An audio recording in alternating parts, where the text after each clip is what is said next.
Ladies and gentlemen, in just a moment you are going to hear the voice of a man who will tell you some tremendously important facts.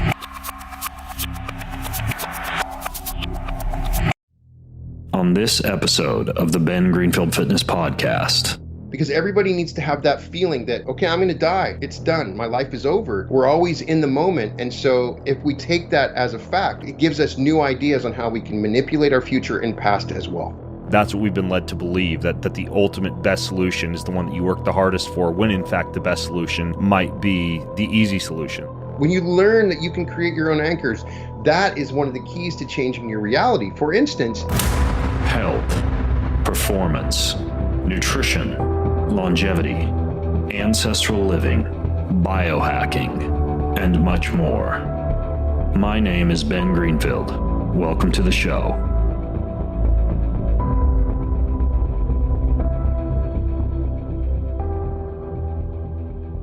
Today's episode is with the great Brian Scott, author of the book, The Reality Revolution, which I really enjoyed, more than I thought I was going to, honestly. And we have a really great chat today. We don't talk much about like fitness and supplements and nutrition. No, we talk about mindset and reprogramming your subconscious and visualization and time-space continuums and quantum physics. And woo, it's a good one. All right, folks, this is it. This is the magical moment. My brand new, pretty unique, kind of weird cookbook is ready. Why do I say weird? Because it's just chock full of all these crazy and unique mashups of molecular gastronomy and biohacking and superfoods, along with recipes from my wife, from my kids. It's an epic bounty of mouth-watering, taste bud entertaining goodness. And I think the luscious photos spread throughout are pretty darn cool as well. It's a beautiful cookbook. It's big. It's beautiful. It's chock full of all the crazy, unique recipes you hear me talking about making, on Instagram and podcasts and articles. Now it's all done for you. It's all spelled out. You can eat the way I do from the comfort of your own home using the same type of foods that I eat. So here's the deal. In the final weeks leading up to the cookbook launch, I'm running some pretty darn cool promos. So I have a few partners who I've partnered up with who are going to be giving away a ton of extra goodies, like $4,000 worth of extra goodies, if you pre-order the cookbook before, drumroll please, June 14th. Okay, so if you just go to boundlesscookbook.com and you order the cookbook before June 14th, and pre-orders are live now, then you get automatically registered to win free gifts from Traeger, their Ironwood 885 grill, that giant smoker grill, same one I use. Yeah, you can get free one of those on your porch or your kitchen or your bedroom, wherever you want to keep your grill. Organifi is giving away a ton of their red, green, and gold powder. Dry Farm Wines, a 12-bottle case of their natural, organic, biodynamic wine. Keon is hooking you up with 3 bags of organic coffee, 2 boxes of clean energy bars, and a bottle of the amazing colostrum that they have. Kettle and Fire is giving you 24 cartons of their organic packaged bone broth. And Four Sigmatic is stepping up and giving you a huge pack of their medicinal shroomies. So we're going to announce the winners on June 14th, which means you got to get your cookbook by June 14th. That's coming up quick. BoundlessCookbook.com. Go grab your copy today. This podcast is brought to you by Keon Lean. You pop a couple of these before carbohydrates, before alcohol, before any big heavy meal that might spike your blood glucose. Supports healthy blood glucose management, assists in weight management, supports metabolic wellness. We're talking about all natural ingredients like astragalus, nata ginseng, wild bitter melon. I always have this stuff on me for dinner, for nights out, for a cocktail party. Lean just does the trick, and it doesn't give you jitters, like a lot of these weight loss supplements. Clinically backed glucose metabolism support, 100% plant-based ingredients. It's Keon Lean. You go to getkeon.com/Ben Greenfield. That's going to get you 20% off of this or any of the fine products at Keon, like our organic coffee and our tasty energy bar, any of that stuff. This podcast is also brought to you by organ meats. We know they're very good for us, but some people don't like the way they taste.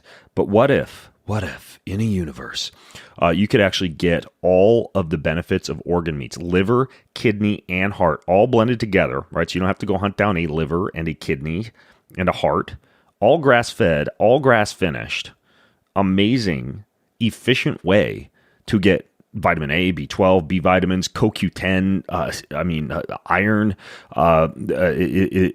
It's amazing for skin issues, for copper zinc ratios, for all of the hormonal issues a lot of people deal with, adrenal fatigue. Like liver just is like a Band-Aid, not really a Band-Aid, like a, what do you call it? A silver bullet for a whole bunch of issues. And you feel amazing. Like consider, like 1 cup of coffee can impair iron absorption by 60%.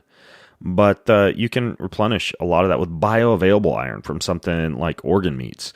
You can sprinkle them on food. You can put them on dog food for your pet. Pets love organ meats.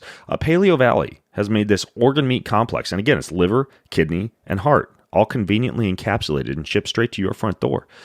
You are going to get a discount if you go to bengreenfieldfitness.com/Paleo Valley and use code BenGreenfield10. So bengreenfieldfitness.com/Paleo Valley and use code BenGreenfield10. All right, let's do this.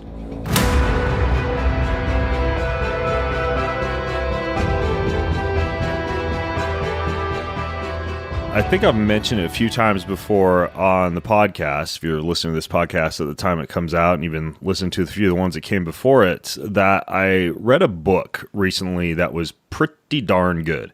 It was called The Reality Revolution, the mind-blowing movement to hack your reality. And as a guy who doesn't read a lot of self-improvement books and thinks a lot of kind of the subconscious reprogramming stuff gets a little woo, I was a little bit hesitant to dive in. But I read the book and it was actually really good. It like mashed up in one book a ton of energy flow and body enhancement routines and subconscious reprogramming and meditation and visualization, if I can say that word, visualization tactics, just a ton of stuff. And it's really practical and easy to understand way, written and explained by someone who's obviously done this stuff and I actually practice it and figured out different ways to do it correctly. His name is Brian Scott. He's my guest on today's podcast. He's an author, he's a speaker, he's a thought leader, he's a life coach.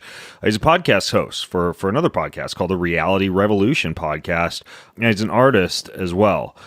He's got a pretty cool story because he almost got shot to death. I'll let you fill folks in on how that happened, Brian. But kind of as part of that, really developed a series of pretty cool techniques that are capable of creating profound transformation. And I mean, he teaches like how to lucid dream and how to surf through parallel realities and how to unlock the power of your mind through some new science-backed stuff, but also ancient tactics like qigong and quantum jumping and reality transurfing. So strap on your seatbelts, and we're going to jump in with Brian. Brian, welcome to the show, man. Oh, thanks for having me on, Ben. It's an honor to meet you. Yeah, you too as well. And by the way, for those of you listening in, I'll link to everything Brian and I talk about at bengreenfieldfitness.com/reality revolution.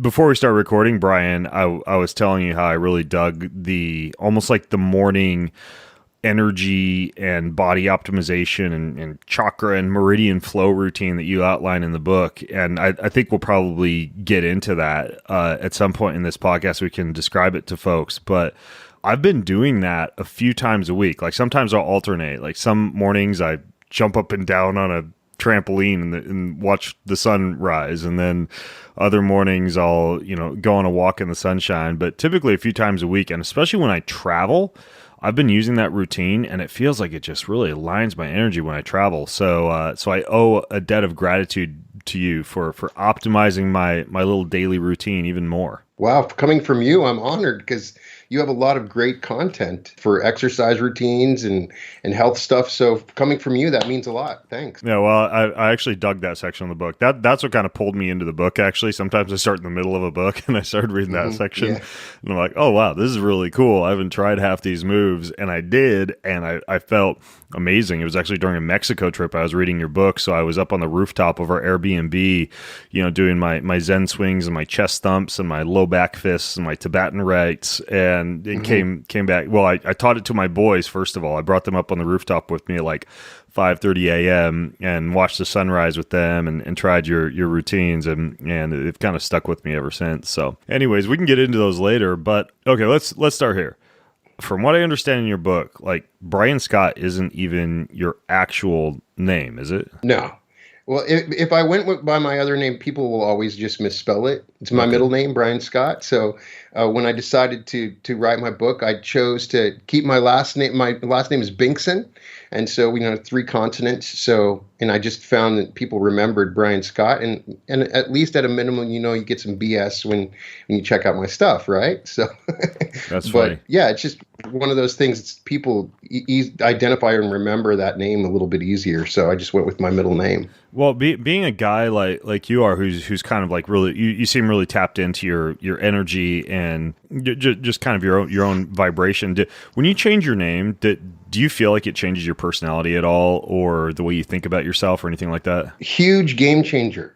I talk a lot in that book about identity shifting and quantum jumping, and to actually change my name changed my identity. It gave me, Brian Scott became someone different. I didn't have all the past wrapped up in Brian Binkson anymore, even though I'm the same person. It gave me an instrument, a way for me to redefine myself in a different way just by changing my name. And I recommend anybody else out there that wants to go through a transformation and shift, just change your name. Go out and become someone else and define who that new person is. And it was a great first step. It became a lot more powerful than I expected, because when I say I am Brian Scott, even though I've always been Brian Scott Binkson, right? It just became a lot more powerful when I said that, because it was this new version of me that I could create. Interesting. Did you have to legally do anything to change your name, or you just that's where you start writing? Right. Yeah. I didn't legally do anything. Yeah. Yeah. I still sign my paintings when I do art. I sign Brian Binkson, but Brian Scott's just way easier to remember, is basically the only reason. When I started writing fiction, I almost changed my name because my middle name is Grant, and I thought about changing my name to Grant Greenfield because I thought it sounded really good as a pen name. I never wound up doing it, but not bad. But I think that sounds pretty good, Grant Greenfield. I don't know, if crap hits the fan and I got to go into hiding and change my name, that'll be it. Right. It also removed my ego from it. Like, if it was Brian, if my regular name, I feel more attached to it. Like, I'm more nervous. But when I'm going on as Brian Scott, that's someone else. It's like, it doesn't matter. I'm not as concerned about it personally, if that makes sense. Yeah, that does make sense. Okay, so speaking of crap hitting the fan, like, you almost got shot. Like, that's early in your book, and it sounds like that's what really kind of changed your life. So tell me about what happened. I think folks would really like that story. Well, I'm a big Bronco fan. So this happened... Like Denver Broncos? Denver Broncos. Okay. So this happened when the Broncos were in the Super Bowl.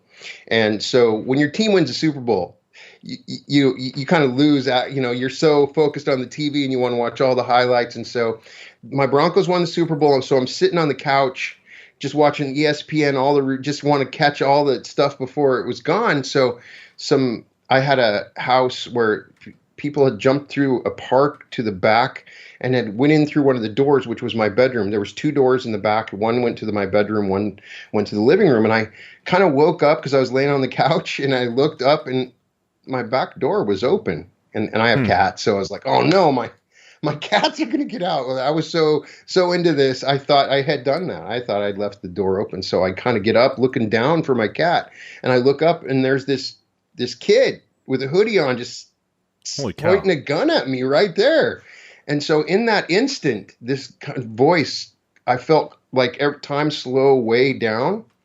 And I didn't have fear overcome me. Maybe it was because of stuff I'd done in the past, or something was helping me, but I shut this porch door, and I turned and started to run, and I hear the gunshot. He had a 22. So it wasn't like in the movie. It was like kind of a pop, like those old, shooter guns when we were kids, pop. And then the glass starts to break, and I hear the glass slowly breaking. And I'm running, and you heard it in slow time like that? I heard it in slow time. That's crazy. I still think about it all the time. The sound of the glass breaking, because it was double pane glass. So you can hear the first, and then you hear the second one. It felt like centuries later, and I'm running, and I feel this, something hit my back, and I run to the other room, and there's someone else there, and they start shooting at me. You mean like a second home invader? A second home invader. Oh, so I missed that part in your book. I thought there was just one guy. Oh wow. So what happened is these kids had done this all over this neighborhood, and they looked in and thought I was gone because I was laying on my couch.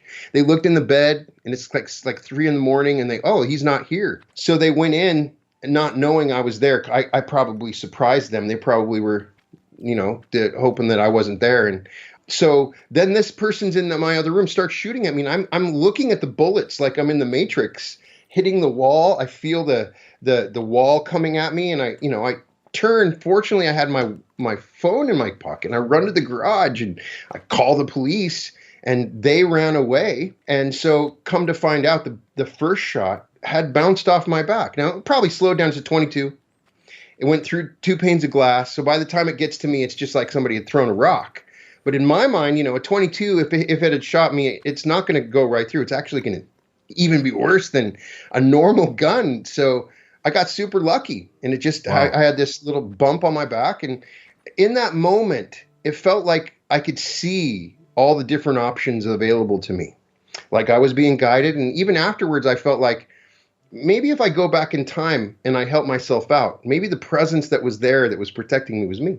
So I would go and a couple of times I would meditate and try to talk to myself. Okay, you need to shut the door. You need to run. And so I felt, later on, I felt like maybe I was communicating with myself through time. But afterwards, there's this moment that I kind of wish, I talked to Anita Morjani recently, who had a near-death experience. I wish I could just put it in a pill and just give it to everybody, because everybody needs to have that feeling that, okay, I'm going to die. It's done. My life is over. There's a realization that comes over and you realize what's important. And then, so, the day afterwards, I realized, I have not really lived my life. It wasn't really about what had happened. It was about this idea that I had come to, that my life's been wasted. What can I do to make a difference? Can I look back if this ever happens again? And can I be proud of the life that I've lived? Can I leave something for my kids? Common reaction to an NDE, right? Right. Just that whole reanalysis of life. If I could just give that as a pill to everyone, because you don't need to have a near-death experience to have this realization. It changed my life.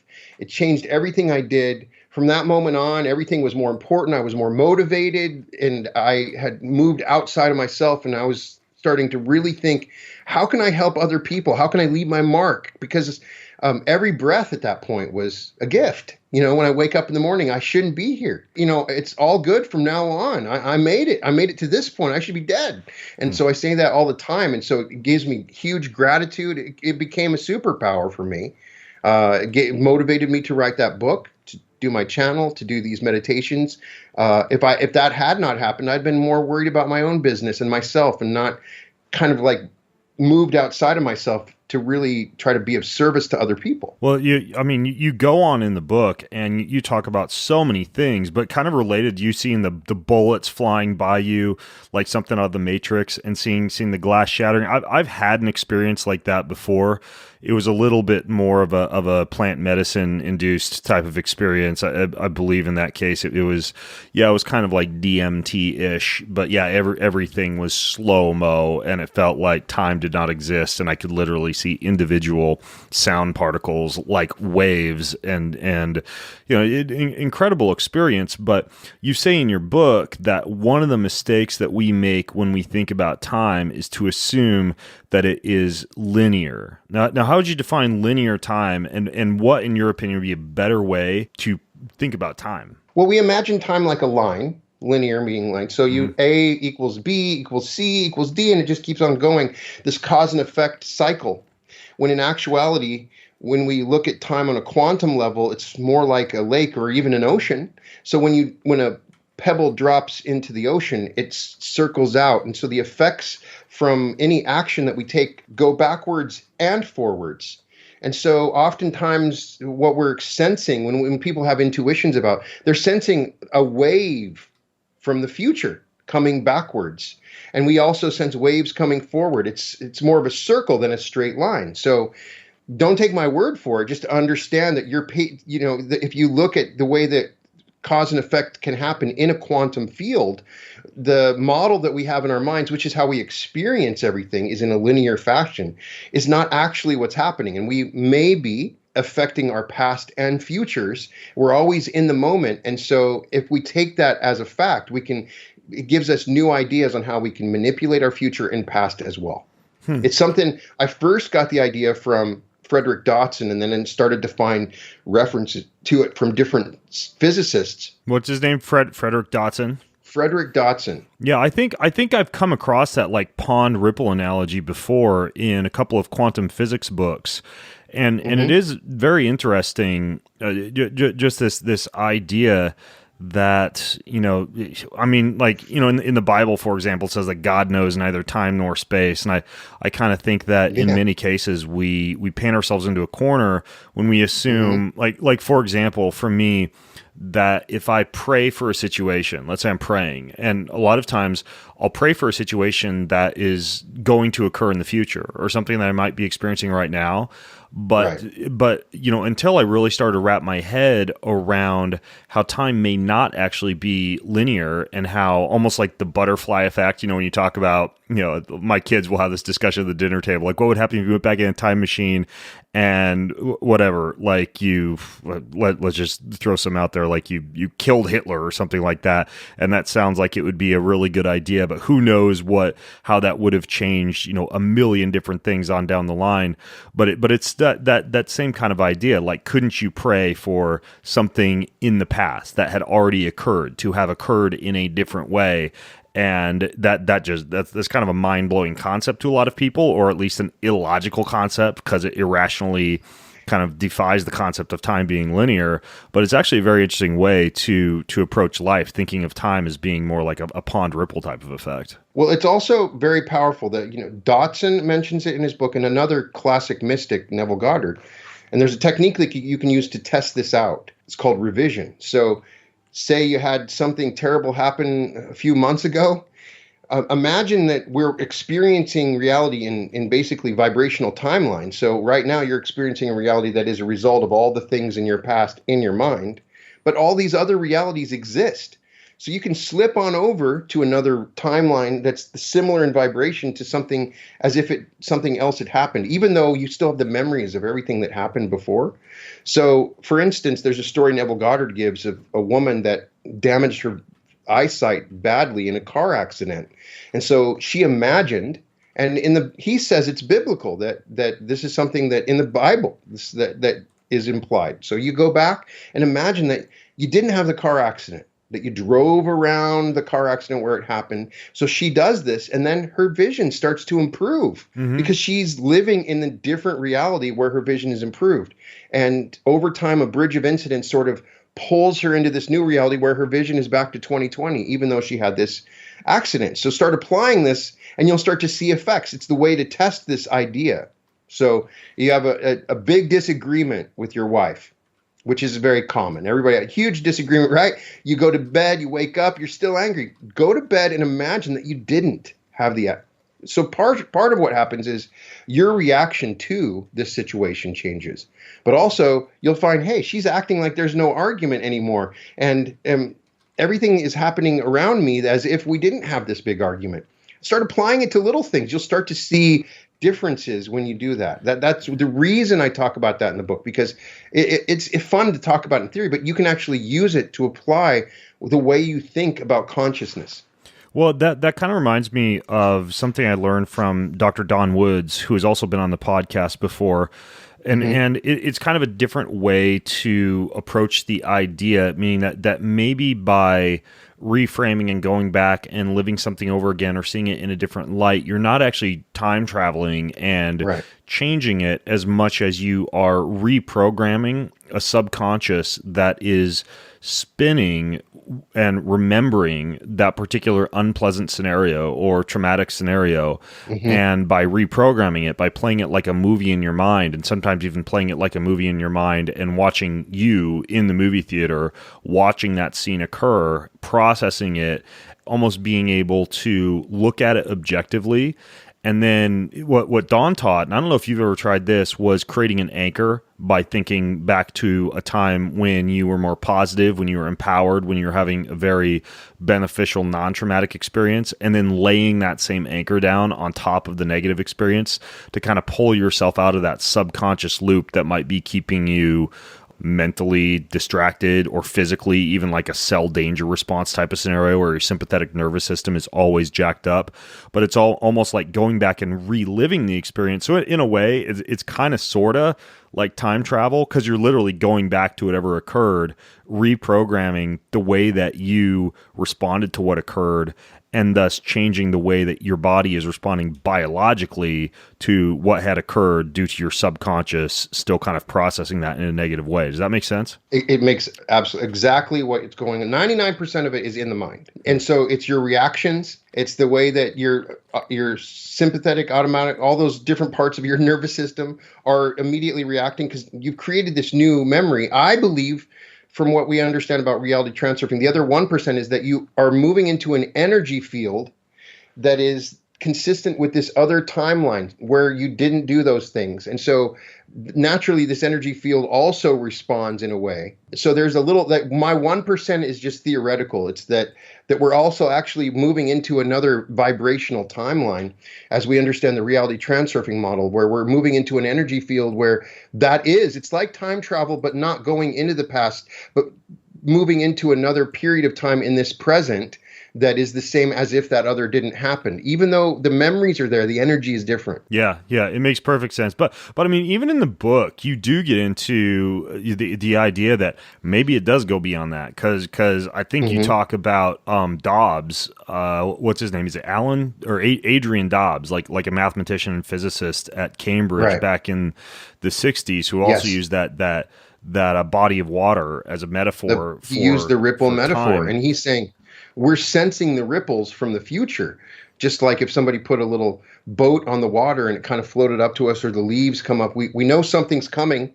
We can sense it, and some people become attuned to those waves that are coming from the future, and then it tells us where to maneuver in this body of water, which is kind of what we're doing. This field of energy that's becoming manifest all around us all the time. We don't think about it, but it's kind of like water. It moves in a fluidic way. There's waves of energy coming, waves of energy going, and we're kind of dancing in this quantum fabric that's very much like water. Yeah, like I think in your book you talk about like the people who didn't get on the planes on 9/11, or who didn't walk into a building that caught on fire, who didn't get into a train that went off the tracks. And sometimes I've thought that that's just intuition, which you also get into in the book, or like following your gut or following your heart.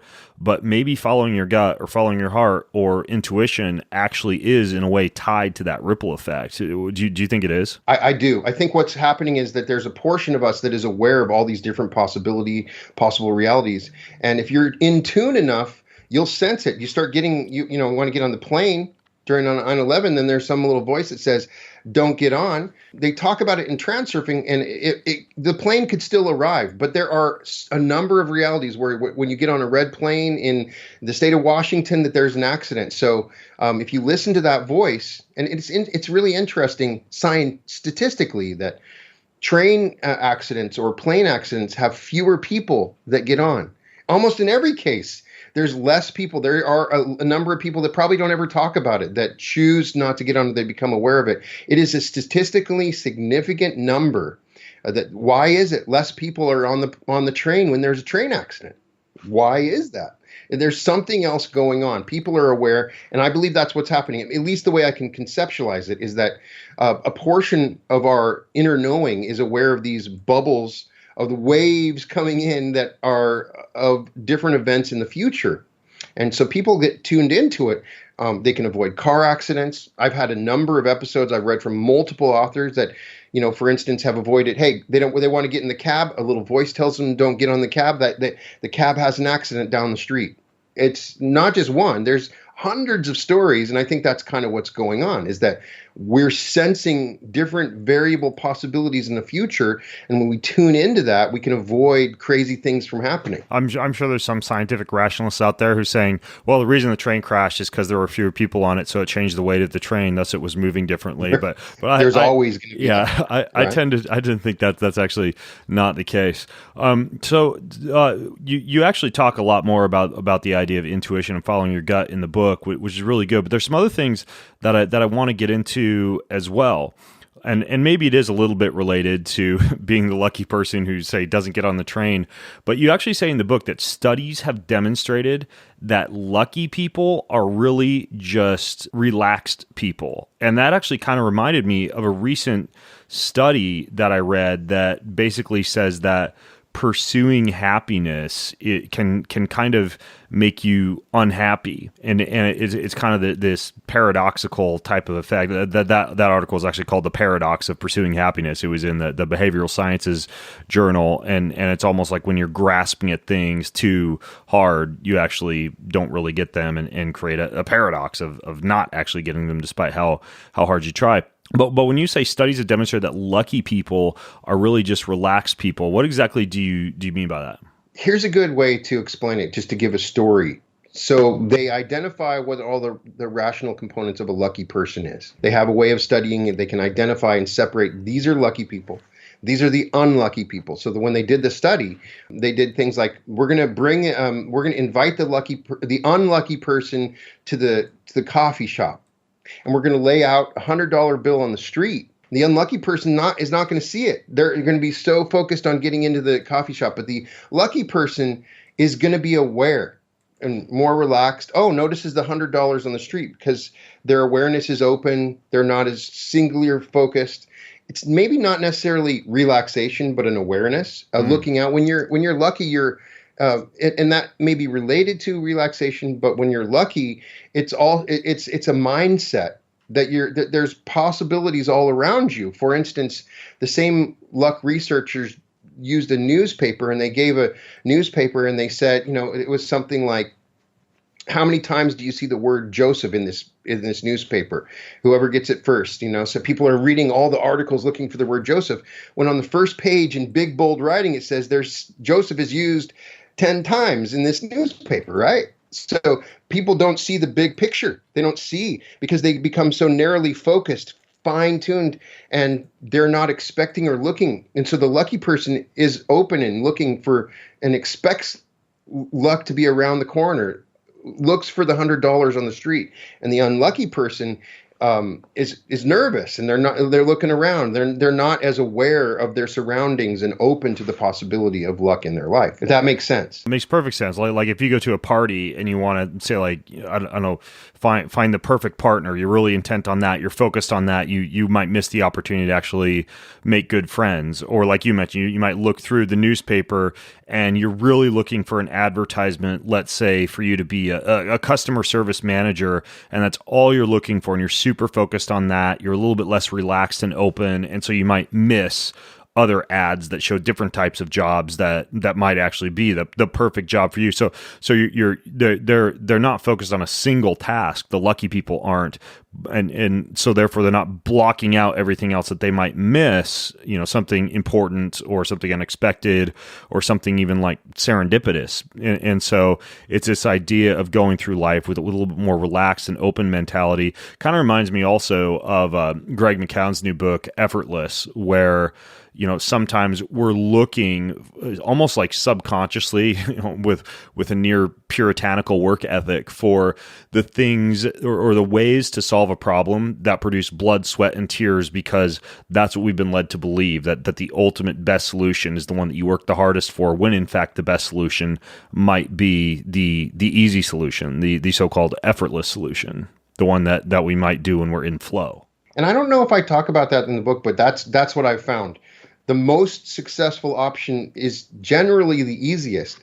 You're given options that come to you all the time. And if the harder option is always available to you, but if there's something that, and it's really hard mindset to break. A lot of people expect everything's going to be hard to do this. And when they find success and it's easy, there's a part of them that questions it, that undermines it, because, hey, this came too easy. This can't be a regular thing. It's like a disease, a virus that's taken over everywhere. I meet so many people that just so easily could become successful, but they want to make it hard. There's some part of them that's been trained that I can't have this success without working really, really hard. And it's just not true. It's a part of the mindset. And if I have things that come up, one of my calculus to decide, what's the better option here is the one that's easiest. Maybe there's an inner laziness that I have, but that one always ends up being the easiest solution or the easiest idea. And I use that as a filter, and it generally is accurate in many cases, because there's something else that I keep on mentioning. Reality Transurfing, another great book by Vadim Zeland. It was originally written in Russian, so it has kind of bizarre translations. But the idea in the alternative space, in the space of flow, meaning that the different possibilities that are available to you. When you wake up, there's a field of different opportunities that you have, a million different things that you can do for the day. And if you've made your intention, there's sort of a flow that's the easiest flow, the alternatives flow that takes you there. A lot of times you can be swimming upstream, right? And you might be able to get to your destination, but you're going to be battling the current.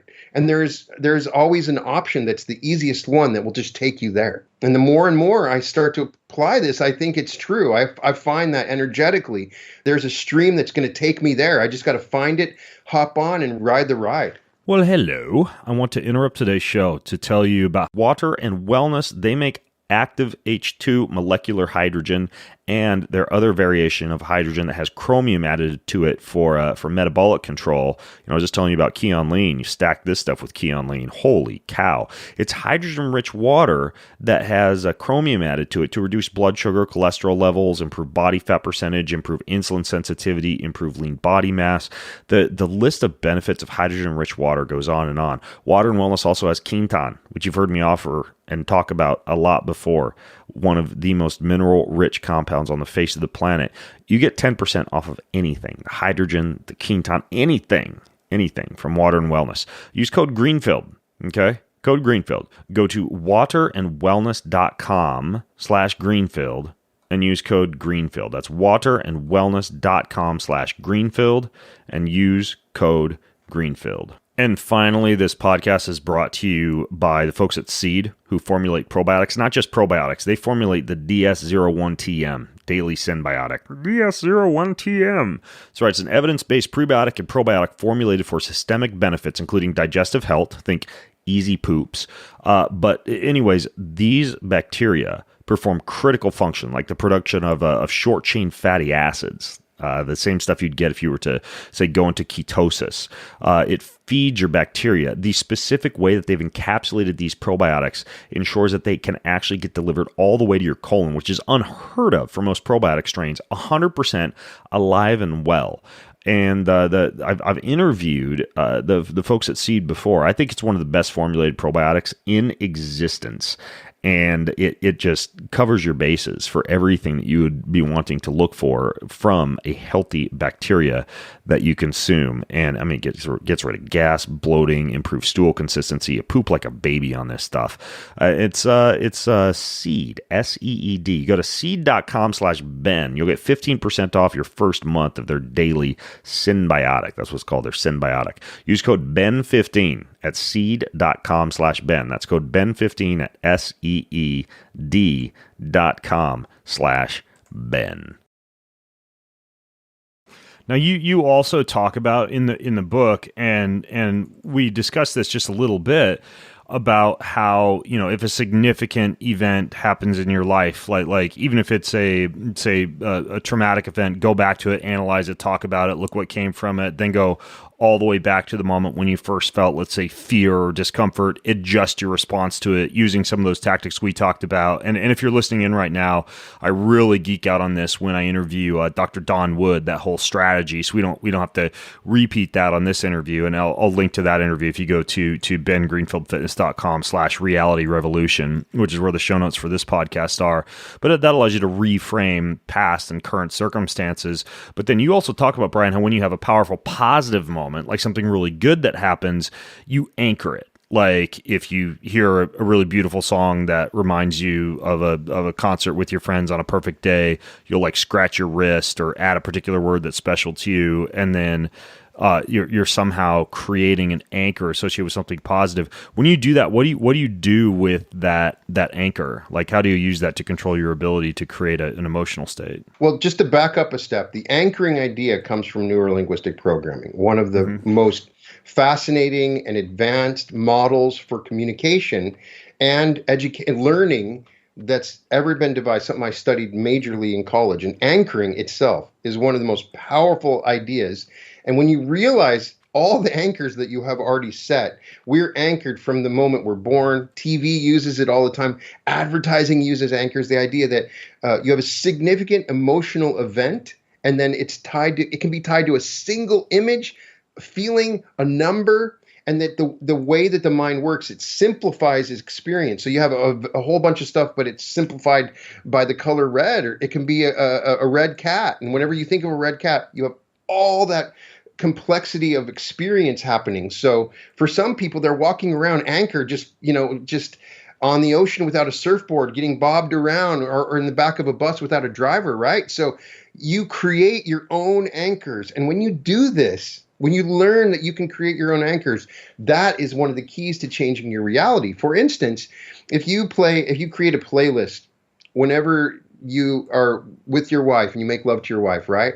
Whenever you hear that playlist again, just driving in your car, you're going to remember those experiences, all that emotion, right? Mm-hmm. You have something powerful that happens.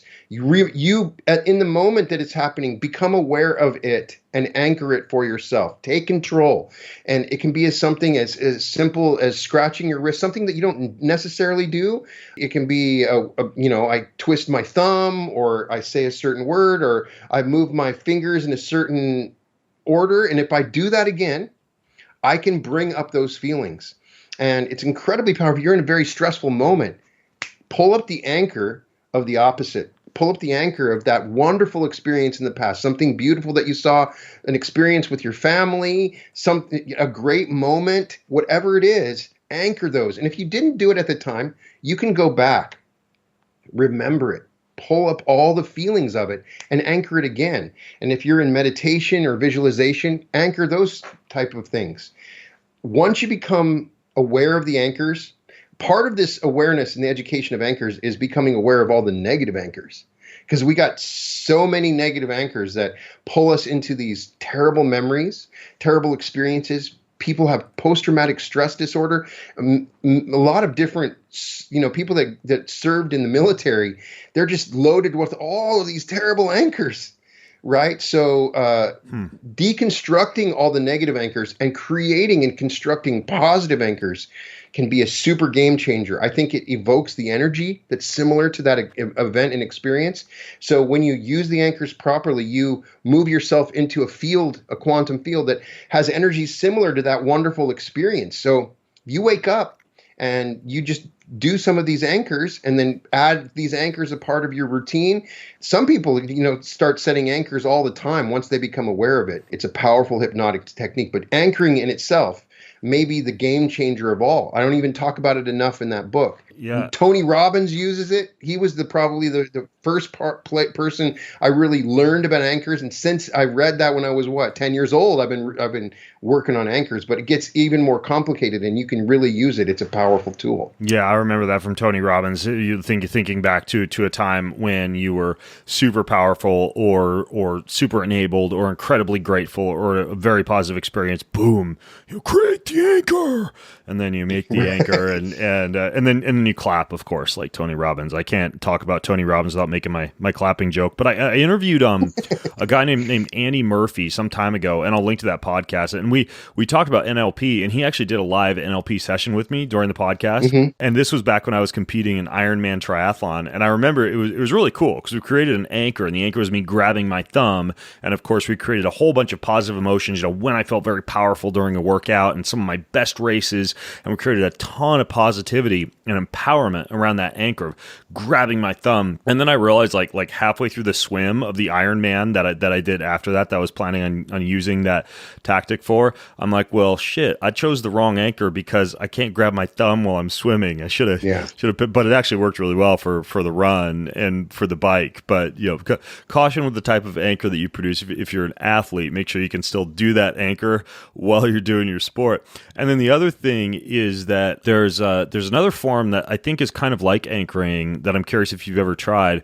There's this meditation that my boys and I often do. It's called eco meditation. It's by Dawson Church, who wrote a really good book called The Bliss Brain.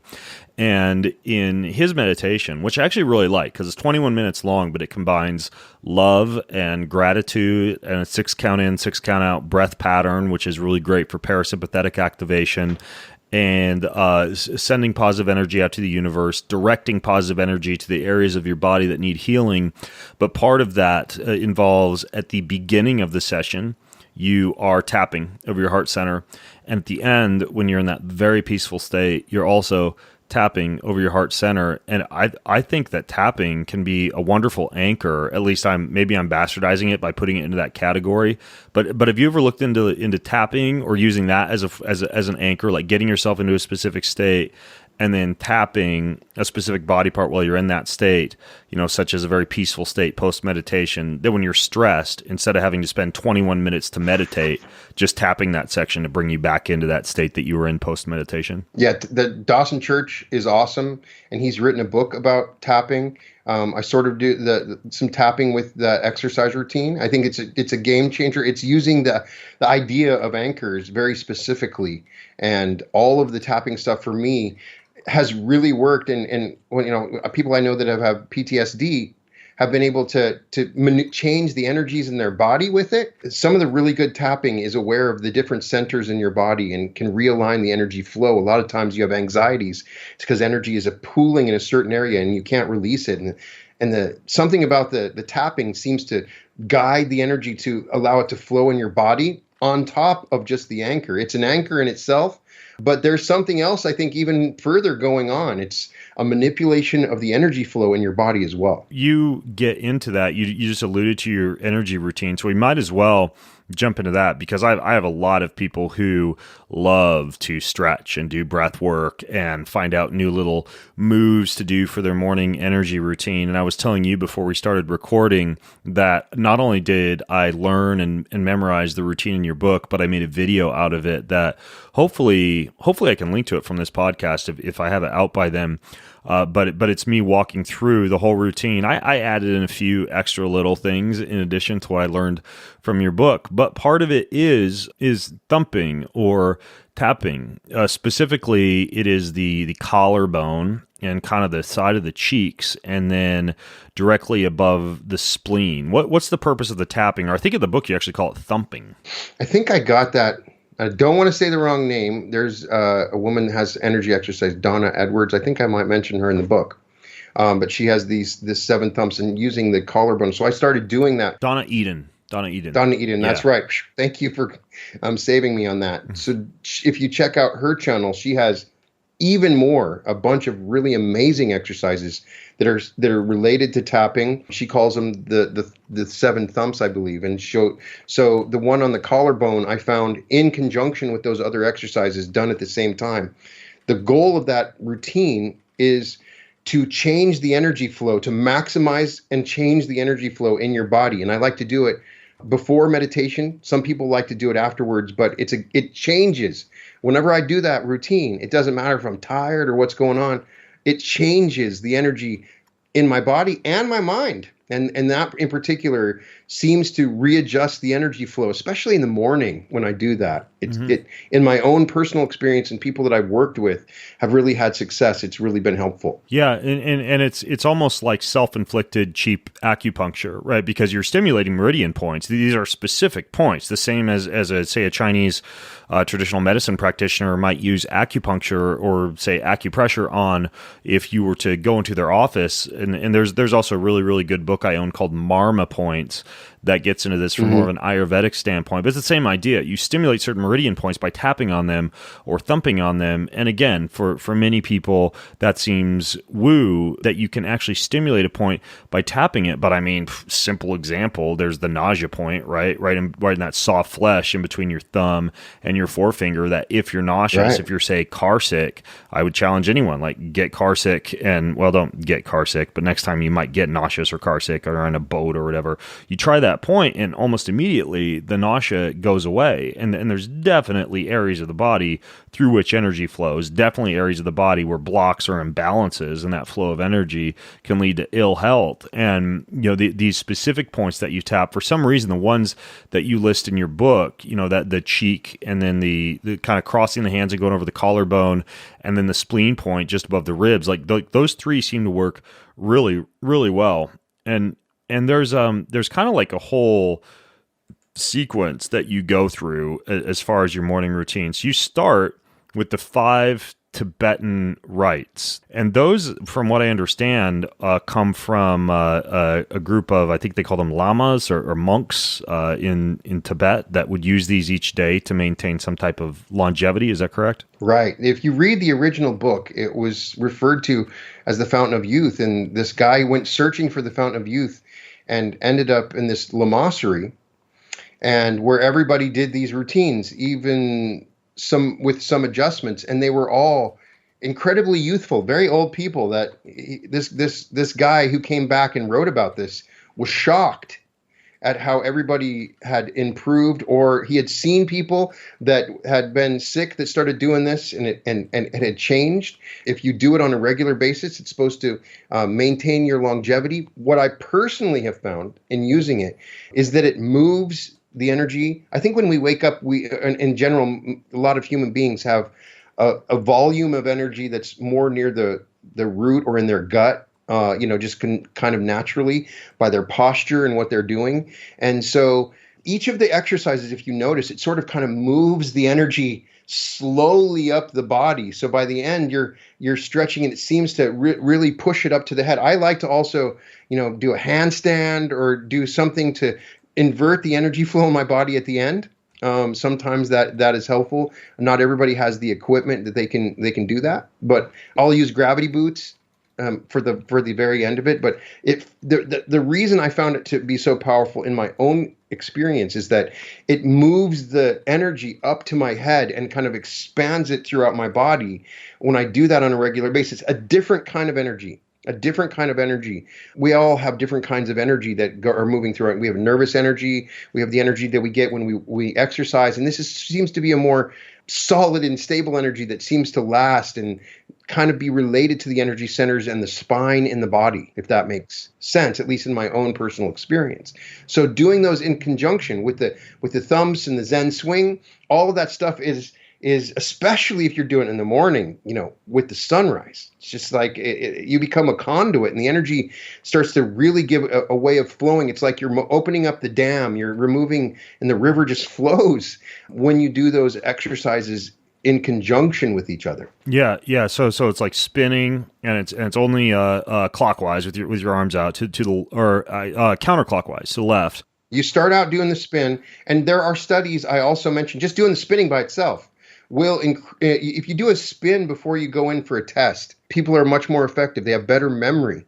If you've ever been, and looked at a centrifuge, you can see how the red and white blood cells will separate. There's some sort of separation, and it's an energetic one. You become like sort of an energetic centrifuge where you get the energy moving. And even in yoga, they talk about the Kundalini is not just an energy that's going straight up your body. It's moving in a circular pattern. So you kind of get it going. Yeah. Some people argue if they're left-handed that they do that and they get sick. And so some people through slow experimentation have found going counterclockwise, but most people find the clockwise to work. So for me personally, and when I do that, the energy is now flowing. It's moving. And then each of the exercises afterwards sort of pinpoints, it moves up to the sacral, then you're moving it up sort of to the heart and the solar plexus, and then you're moving it up to the throat with each movement. It's also a stretching of the spine, which naturally seems to increase your energy and power. I really looked into these longevity rites after reading about them in your book. It's funny because briefly they had been mentioned to me by another guy named Stephen Cabral, who I interviewed on my podcast some time ago. We were talking about like Ayurvedic cleansing and things along those lines. And he mentioned the 5 Tibetan rites. And there's actually not only in your book, but then also I think there's a website. It's like t5t.com that gets deep into these rites as well.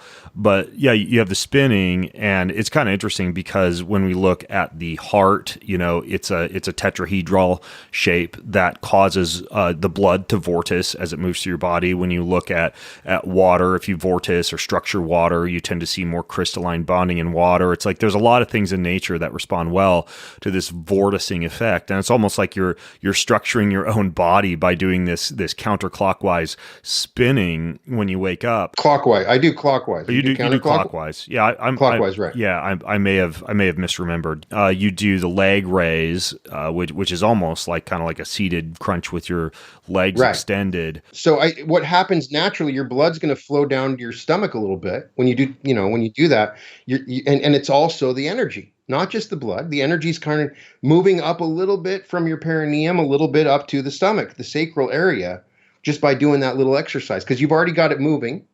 And then the second one, you're starting to move it, getting it to pull a little bit upward, moving it from the perineum up into the stomach. And then you got the back bend and the tabletop, and then the upward downward dog, which people might already know from yoga. And when I dug into it, there's even like mantras that are associated with each of the positions. Like spinning, you say I'm full of energy, and for the leg raise, my mind is clear and calm, and for the water, it's like I'm flexible and receptive. Then for the tabletop, which is like earth, I'm strong and balanced. Then the upward downward dog, I think it's you're positive and motivated. But even if you don't do the entire routine, you just do those 5 exercises, they take like 5 minutes. You do 10 to 21 reps, and it works super well. There's actually I don't know if you read the book, but there's a 6th rite. It's the Udana. There is a 6th rite. Udayana Bandha, the yoga breathwork exercise where you're like sucking in the abdominal wall at the end of an exhalation. Right. And I read about this in the book. It actually kind of like draws energy out of the pelvis, and it's something some of these monks would use to maintain their ease of celibacy.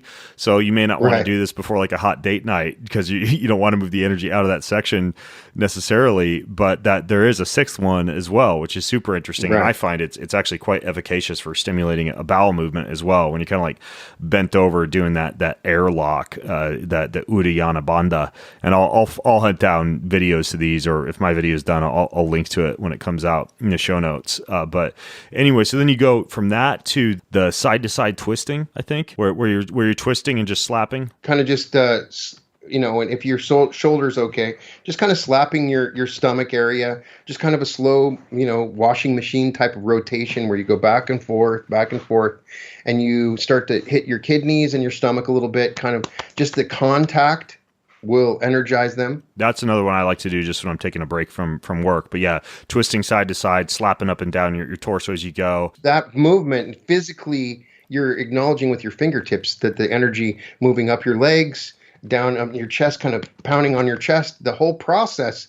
If you've done it for a while, you start to notice that you're awakening the energy that's there. It starts to flow. And then you do the loose fists on the back, which feels really good. Kind of stimulates the adrenal glands, almost like a low back massage with your fists. And then you like tap all up and down your legs, do a chest pump like a gorilla. That was my kid's favorite part, like a Tarzan-esque pounding on your chest, and that seems to get a lot of blood flow going. And then you have the tiger bend and lift, where you're grabbing the energy from the earth and pulling it up towards your heart and reaching for the sky. Then the Zen swings. Then it kind of finishes with the thumps. The only other things I threw in there, Brian, was for I found this one to be really useful for activating almost like the left and right hemispheric activity of the brain for a morning stretch routine in a standing position, like touching right elbow to left knee. Almost like you're standing and kind of crunching down right elbow, left knee, and then stand up, and then left elbow, right knee. So I'll throw in like 10 to 20 repetitions of that. And then the other one that I like to throw at the very end is the Tai Chi, shaking. Almost like you're on a mini trampoline, but you're just shaking your body up and down for about, anywhere from 1 to 3 minutes. And so I toss those 2 in there, and man, it's such a great routine. Watch before a basketball game. You see the basketball players, That's what they're doing. Is they're just shaking it out. There's something that happens when you do that process of shaking the body. It releases the negative energy. That's like a trauma release. Yeah. Like, zebras and gazelles do that after they've been chased by a lion. They do that full body tremor or shaking. Human beings are one of the few animals who, after we go through stress, don't shake it off. Right. That's why I recommend a vibration machine. Just, if you can integrate that into your routine, just stand on a vibration machine for a minute. And it kind of does the same thing. Sometimes you can extend it out, but I think everybody needs to get up and do that, just even for 30 seconds, because we're holding energy from the day before or when we go to bed from the day. And if you just do that, you kind of do that. My sister, who's super successful, that does an energy routine every day, that's her big thing, just to make sure to do that, to release the energy that you've brought into your body. And it naturally keeps the energy that's good, but it seems to get rid of that negative energy that's not useful to you. Kind of sheds it when you do that. Yeah. It's such a great routine. So I'll hunt down as many resources as I can. I'll link them in the show notes at bengreenfieldfitness.com/realityrevolution. And again, like I mentioned, I shot a video of this whole routine, so I'll hopefully have it ready by then. The table is the one that I have because I have a bad shoulder I need to get surgery on. And it even mentions in the book, if you struggle with the tabletop, you can rest your shoulders or back on a bench or bed and just extend upward. You still get most 90% of the benefit without holding your hands on the floor. Some people, some older people that I've given this routine to, they struggle with that in particular. The tabletop seems to be the hardest portion of the 5 Tibetans. Because some people's, are just not as stretched and limber. You can eventually do it over time. And if you struggle with any of those, there are modifications that you can do, which basically get close to the impact of the regular exercise. Cool. So yeah, there's definite modifications that you can make. One of the things I wanted to ask you, or at least I definitely wanted to make sure that we get into this, is this idea that you kind of like set intentions for a lot of the things that you do, whether it's like an intention to brush your teeth or an intention to wash the dishes, and you somehow tie that into those creation of intentions for activities that you might do to your normal daily routine. And this might be kind of a packed question, but I'm going to ask it anyways and see if you can decipher it for people. What does that have to do with your reticular activating system? Like, how are you training your reticular activating system by setting intentions for tons of stuff that you do during the day? So the reticular activating system, the best thing I recommend is to understand it like it's a software program. You have this amazing thing in your mind that when you look for stuff, it will find it. We all know the experience. You're shopping for a new car, and so you want a Dodge truck, and then you're driving, and all you see are the Dodge trucks. When in reality, they're already there all the time. But there is a portion of the mind that's really, really good at it will identify the things that you're looking for. So you can use this. It's not magical. It's a mistake a lot of people make when they first start to learn about the law of attraction. Hey, I want to attract a girl in a black dress.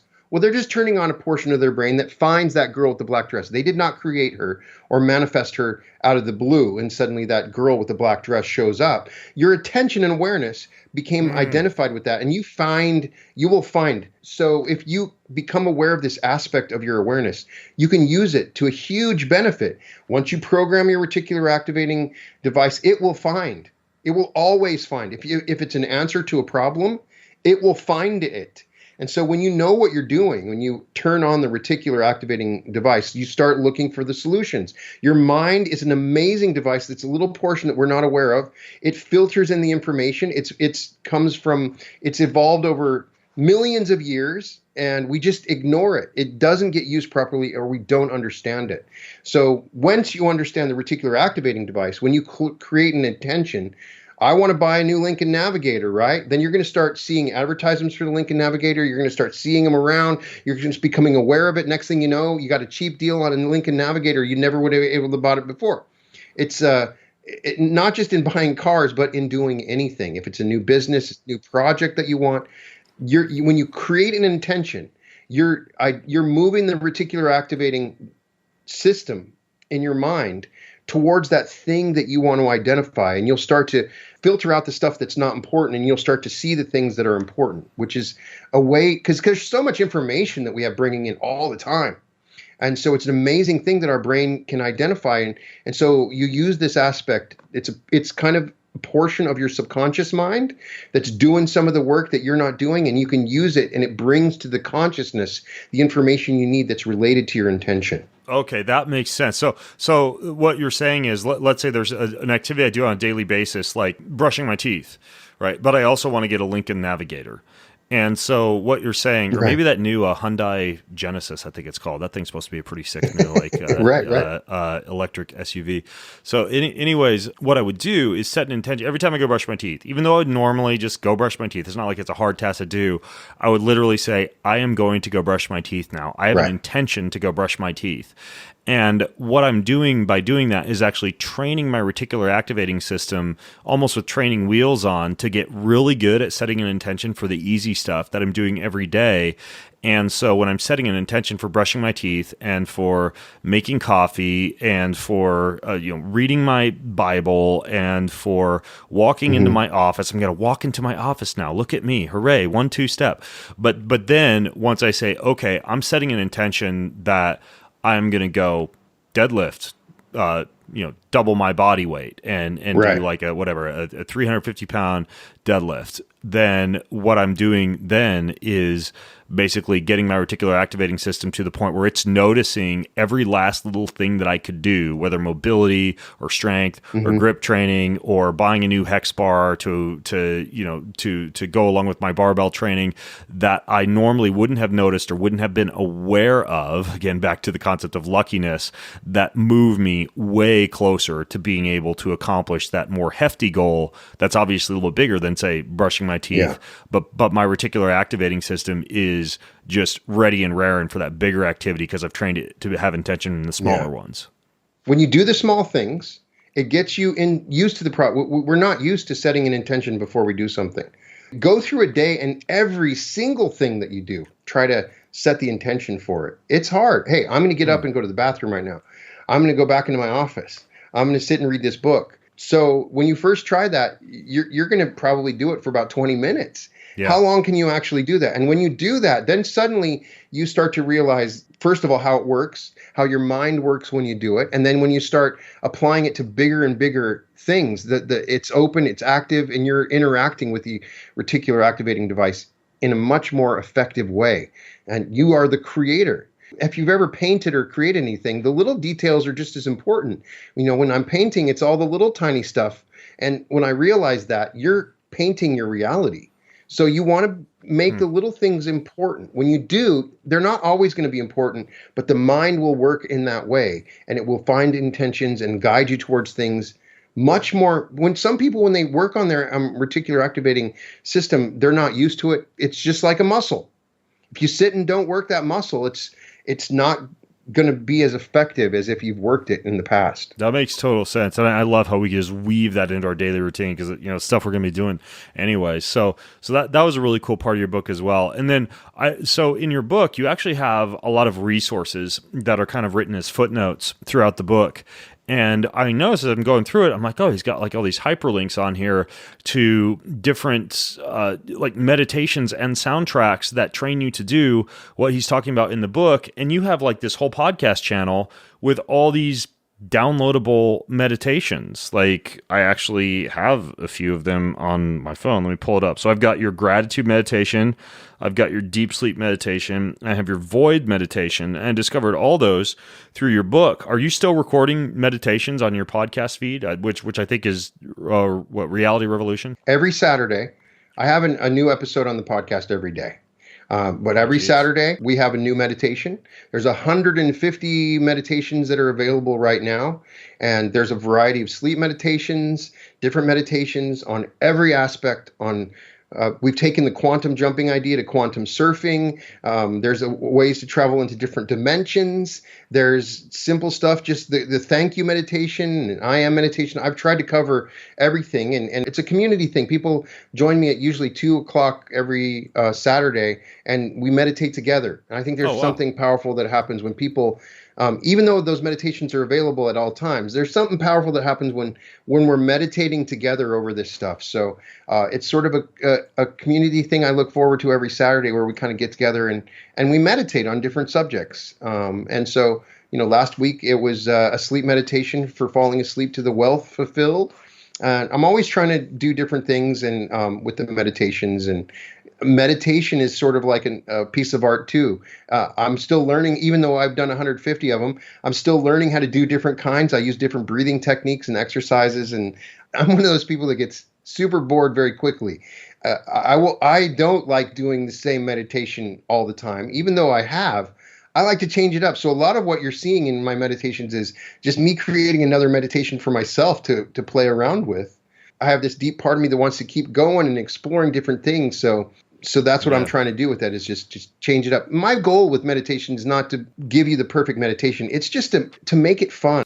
Now, the biggest thing I find with a lot of people is that they look at meditation as a chore or an exercise like they have to do, as they add a part as their exercise routine. Okay, I'm going to go lift, then I'm going to go do some cardio, and then I'm going to meditate. And when you think of it like that, it eventually you get bored with it or you stop doing it. And all I want to do is just, make it fun. So you look forward to it like watching a cool television show or having fun. That's what I'm trying to do with those meditations. And maybe you'll find some other meditation later, but if you in your mind can flip the switch and just look at meditation as something fun that you can do, then I've accomplished my goal. That's what I'm really trying to do. Yeah, that's such a good point too about group meditation and almost like the collective consciousness and that synergy that arises. Like there's that one story, I think I heard Deepak Chopra talking about this, about how they had an experiment conducted during the Lebanon War in the 80s that showed that when something like 1,000 people in Jerusalem were meditating on world peace, that war deaths in Lebanon went down by like 75% just during that group meditation.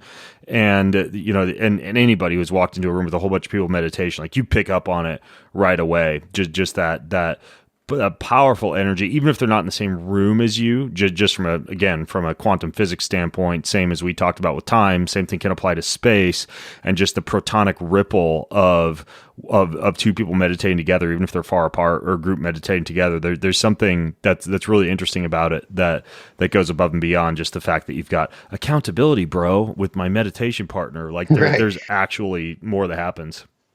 I'm exploring in my next book this idea even further, and I do believe that the next level of consciousness, the cat is one below us, then the human. What's after the humans? What sort of consciousness looks at humans like cats, right? I think the next level is a group consciousness that we will have access to, that we will, and I've already seen it. And the more we do it, people are becoming aware of this group consciousness, which I think is happening on the earth. And I can make the argument that it's happening. There's a shift in consciousness. We can't study prescription medicine anymore because the placebo is so powerful. But beyond that, people are starting to have very profound group meditation experiences, becoming aware of others' thoughts and feelings. A sort of social memory complex is forming, like the Jungian group collective consciousness. I think that's going to become alive. It's becoming alive as we're doing it. And we're part of this process. We're awakening a group mind, not in a Borg type of way, but it's just a part of our consciousness. We have knowledge that is outside of our own experience that we're tapping into. And slowly, I think we're awakening that. And I want to explore that even further. I think that it's a game changer, that it can change the planet, that it can change the world if we tap into this group consciousness that is a real thing. And I have a peace meditation, the same point that you made, and if you, the week when I did that peace meditation, everything got better. There was no conflicts. I was like watching the news. You can see, and to feel like that meditation had an effect. Let's take it to the next level. Can you imagine if 1 million people, if everybody on the planet just decided to meditate for 2 minutes? Just take a break for 2 minutes. Everybody close your eyes and think on peace. Could you imagine what would happen? Yeah. It may not happen in my lifetime, but someday something like that is going to happen. There's going to be a collective shift, and it's going to be a game changer, and I'm really excited for it. And I think it's going to happen in my lifetime, where a group consciousness that we become aware of starts to influence our behaviors and our daily activities and things like that. in my mind, I see that as sort of the next step. Yeah. I mean, well, a lot of people think that, in December of 2020, we started as Saturn and Jupiter aligned into the age of Aquarius. Right. And part of that is the expansion of consciousness and some kind of collective consciousness. And it is interesting because a lot of people's dream cycles changed. And honestly, my life got better, and I think that people who are honestly following a lot of the rules that you're following or teaching in the book about positivity, about reprogramming the reticular activating system, and about subconscious reprogramming. And I mean, so many things we didn't even talk about, but that I think people do need to get the book to read, like lucid dreaming and visualization. Like, it just all really, really helps move that along. And for me, it was a really great book because I'm kind of a unicorn in that I'm Christian. I read my Bible, I pray every day, I believe in God, I believe in creation, and yet at the same time I think like God made us these really cool magical creatures who can do things like reprogram our subconscious and engage in with the quantum universe and lucid dream. And sometimes I think it's sad that some people like disconnect a lot of this because it doesn't align with Christianity or something like that. Whereas I think all it does is enhance your spiritual journey. And the book is it's really fantastic. I know we're just about out of time. But for those of you listening in, I've been taking notes, and I'll link to everything that we talked about, like Brian's podcast and the exercise routine that we talked about, and his book Reality Revolution. The subtitle is The Mind-Blowing Movement to Hack Your Reality.